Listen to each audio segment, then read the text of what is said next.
साल 1949 की बात है। संविधान सभा की बैठक चल रही थी। यूनिफॉर्म सिविल कोड पर गर्मागर्म बहस जारी थी। कई नेता इसके पक्ष में थे जबकि कई इसके विरोध में तर्क दे रहे थे। तब प्रारूप समिति के अध्यक्ष बाबा साहेब डॉक्टर भीमराव अंबेडकर ने कहा, किसी को यह नहीं मानना चाहिए कि अगर राज्य के पास शक्ति है तो वो इसे तुरंत ही लागू कर देगा। मुझे लगता है कि ऐसा करने वाली कोई पागल सरकार ही होगी। बहरहाल वक्त बदल चुका है और करीब 70 साल बाद आज की सरकार के मुखिया की पहल पर देश भर में यूनिफॉर्म सिविल कोड पर एक नए सिरे से बहस शुरू हो चुकी है।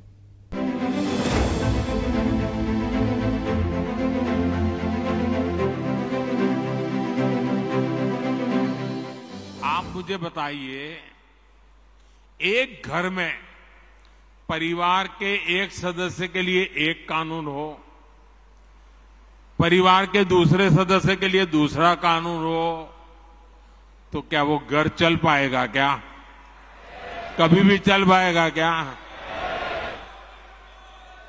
फिर ऐसी दोहरी व्यवस्था से देश कैसे चल पाएगा? हमें याद रखना है कि भारत के संविधान में भी नागरिकों के समान अधिकार की बात कही गई है। सुप्रीम कोर्ट ने बार बार कहा है, सुप्रीम कोर्ट डंडा मारती है, कह रही है कॉमन सिविल कोड लाओ, लेकिन ये वोट बैंक के भूखे लोग समान कानून, संविधान और मुसलमान। भोपाल के अपने भाषण में प्रधानमंत्री ने जैसे ही एक सांस में इन शब्दों का उच्चारण दोहराया, समझने वाले समझ गए कि बीजेपी की तीसरी बार सत्ता में वापसी का व्याकरण तैयार है। 2024 के लाल किले की लड़ाई की लकीर खिंच चुकी है, एजेंडा सेट हो चुका है। राम मंदिर और धारा 370 की कहानी पुरानी हो चुकी। अब तीसरे चुनाव की रवानी है, इसलिए बीजेपी भी इस मुद्दे पर लौट आई है जो उसके एजेंडे में दशकों से तीसरे ही नंबर पर है, यूनिफॉर्म सिविल कोड, यानी एक देश एक कानून। जो यूनिफॉर्म सिविल कोड है वो भारत की संविधान की जो मूल भावना है, जो भारत के संविधान में जो प्रावधान है धारा 44 में, उसके अंतर्गत ही जो है उस पर सारे काम होने हैं, उस पर सारे निर्णय होने हैं। और जो हमारी ड्राफ्ट बनाने वाली कमेटी है, यूसीसी कमेटी, उस पर काम कर रही है और वो सबके हित में आएगा। एक देश में सबके लिए एक समान कानून होना चाहिए और आने वाले समय में हमारी तो अपेक्षा है कि देश भर में ये कानून लागू होना चाहिए। आर्टिकल 44 में राज्यों के डायरेक्टिव प्रिंसिपल में इसका निर्देश दिया है। सर्वोच्च न्यायालय का इसके संबंध में निर्णय है और असमानता होनी नहीं चाहिए, विसंगति होनी नहीं चाहिए, भेदभाव होना नहीं चाहिए। समाज के वंचित, पीड़ित, शोषित वर्ग तक न्याय के अधिकार पहुंचने चाहिए, उसमें समानता होनी चाहिए। ये तो संविधान सम्मत है। माननीय प्रधानमंत्री नरेंद्र मोदी जी के नेतृत्व में 2014 में जब सरकार बनी और उन्होंने मंत्र दिया सबका साथ सबका विकास, और मुझे यह कहते हुए गर्व हो रहा है कि उसमें देश का जो भी संसाधन है, पहला हक गरीबों का है। गरीब मुसलमान भी हो सकता है, हिंदू भी हो सकता है। तो उसके क्रम में आज जो गरीब कल्याण की योजनाएं पूरे हिंदुस्तान में चली, वो गरीब हिंदुओं को भी फायदा मिला और गरीब मुसलमानों को भी फायदा मिला। और बड़ी संख्या में इस बार मुसलमानों का वोट भारतीय जनता पार्टी को प्राप्त होगा, माननीय नरेंद्र मोदी जी को प्राप्त होगा। सरकार के कारकुन कॉमन सिविल कोड की अच्छाइयां गिनाते थक नहीं रहे। उम्मीद तो इन्हें ये भी होगी कि चुनाव से पहले प्रधानमंत्री के मुखार बिंद से जैसे ही इसका जिक्र फसाना होगा तो विपक्ष खुद ब खुद हमले का निशाना ढूंढ लेगा। फिर वार होगा, पलटवार होगा और इस तरह चुनाव से पहले चुनाव का माहौल सेट हो जाएगा। मगर ऐसा हुआ नहीं। केजरीवाल विरोधाभासी राजनीति के सबसे बड़े राजकुमार हैं। उनके सियासी स्टैंड से ये एक बार फिर साबित होता है। सैद्धांतिक रूप से हम इसके समर्थन में हैं। आर्टिकल 44 भी इसका समर्थन करती है कि देश में यूसीसी होनी चाहिए।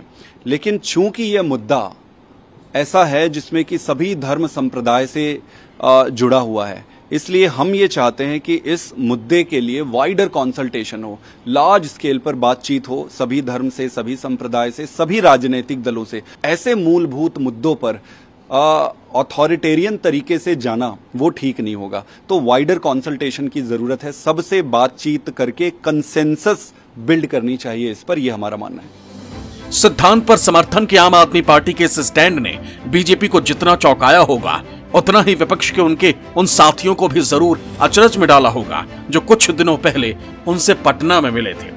23 जून को पटना में महागठबंधन की बैठक में अरविंद केजरीवाल शामिल जरूर हुए, लेकिन दिल्ली के अध्यादेश के मुद्दे पर कांग्रेस के रुख से नाराज होकर वो प्रेस कॉन्फ्रेंस के बजाय सीधे दिल्ली निकल गए और आज उन्होंने यूसीसी पर बीजेपी को नैतिक और सैद्धांतिक समर्थन देकर एक तरह से विपक्ष को बड़ा झटका दे दिया है। शायद यही वजह है कि कांग्रेस और दूसरी विपक्षी पार्टियां जो कल तक कड़े शब्दों में यूनिफॉर्म सिविल कोड की मुखालफत कर रही थी, वो अब इस मुद्दे पर थोड़ा सोच समझकर बोल रही हैं। आज आम जनता के मुद्दे हैं महंगाई, भ्रष्टाचार, बेरोजगारी, किसान, ये आज जनता के मुद्दे हैं। कितने लोग समझते हैं यूसीसी? कितने आम जनता में से खड़े पूछो, कोई जानता है यूसीसी क्या होता है? ये जानते हैं? प्रधानमंत्री जी का ये चुनावी भाषण है।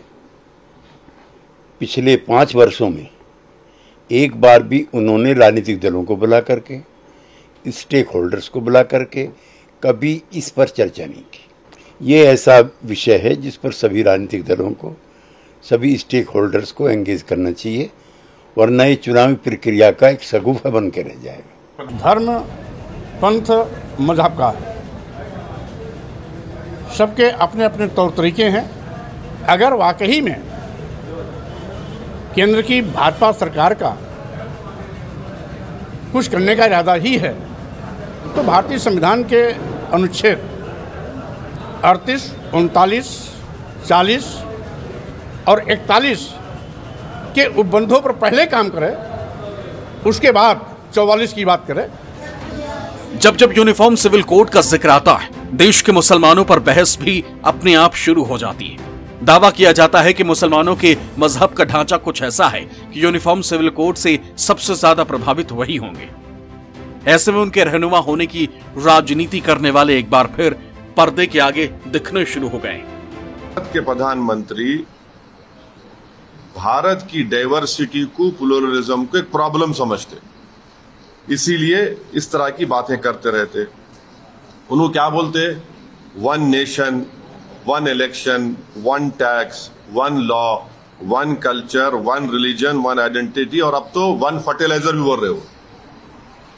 ये उनका बहुत बड़ा प्रॉब्लम है। इसीलिए बोलो आर्टिकल 29 भारत के प्रधानमंत्री को समझ में नहीं आता।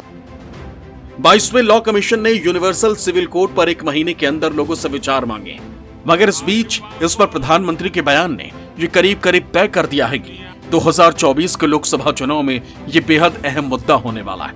अब देखना ये होगा कि सरकार इस पर कितना और किस हद तक आगे बढ़ती है और इसके जवाब में विपक्ष का क्या रुख रहता है। दिल्ली से कुमार गौरव के साथ भोपाल से विपिन चौबे, न्यूज़ 24।